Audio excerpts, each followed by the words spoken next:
In the deadlift, in the deadlift, squat, overhead press specifically, the bar will always act straight down, okay? And that's the weight, that's force, that's gravity.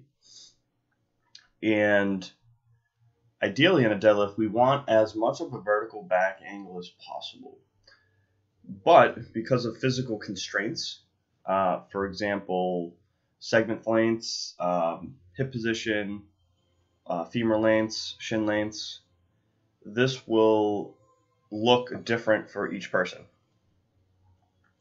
Now, if we want to get the torso as vertical as possible, what will happen is, in order to do that, the shoulders will drop behind the bar, and what that will do is that will place the bar forward mid-foot because the knees would bend forward more, which will be a very disadvantageous position to deadlift from.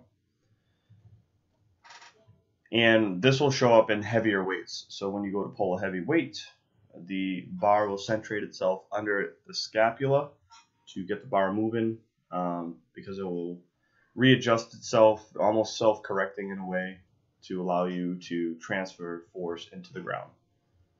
The hips are a class 1 lever. And what that means is, picture you have a crowbar and you were to pull out a nail.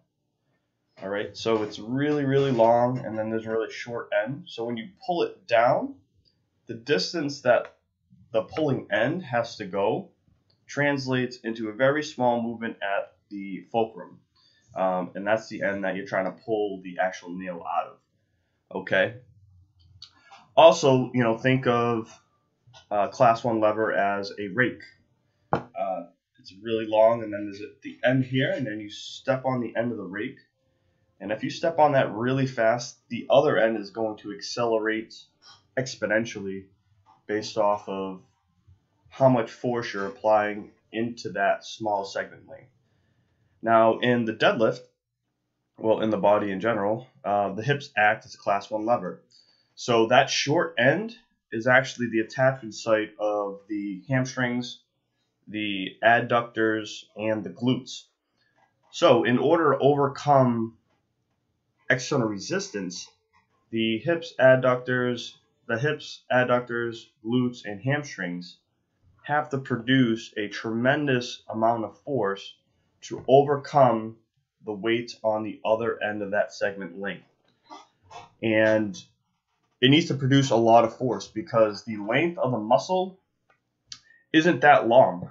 So, which means that in order for it to move that weight, like I said, it needs to be able to produce a lot of force. And the way it produces force is bigger myofibular cross-sectional area to handle more load, and also to be able to utilize all of the muscles involved as well. So, for example, if you were only using your hamstrings to lift the deadlift, that is, we're relying on one muscle group to extend the hips.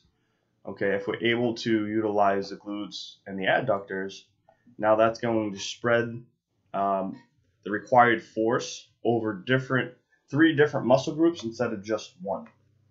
So, but in order to utilize all these muscle groups, we want to make sure that we're performing the deadlift correctly, and that is with high hips, knees out, toes out, and a solid, unchangeable back segment length. And ideally on the deadlift, you want to keep the hips as close to the bar as possible without compromising form. In some advanced lifters, they would actually round the upper back to reduce the back segment length so they can reduce the amount of moment force needed on the short end of the fulcrum, which is where the hamstrings, glutes, and hips. Because what this does is, because it brings it closer to the fulcrum, that means that there needs to be less force needs to be applied to the short end to get yourself to stand up. So this is kind of an advanced technique, and reducing that segment length is going to allow you to move the weight a little bit easier, obviously without compromise to the rest of your form, which is, you know, your lower back, and ensuring that we're using the correct muscles to get the weight off the ground. Now, the complete opposite is true when we're Olympic lifting.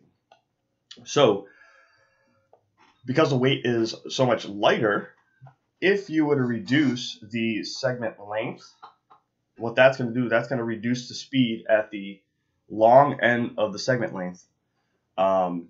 So, in order to get the most amount of speed, you want to keep that segment length as long as possible. Because if you accelerate this small part, picture the rake, the short end of the rake.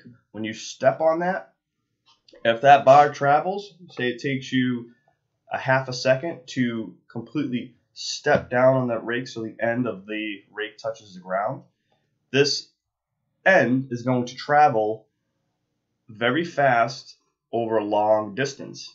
Now, if that segment length was much shorter, say it was about like this long and the end of the rake's here, you step on it there, right? It's only going to travel a short distance.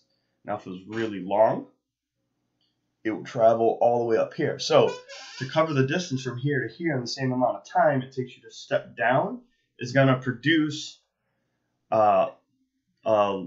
faster speed, faster acceleration, and it'll be so fast to a point that the bar actually becomes airborne.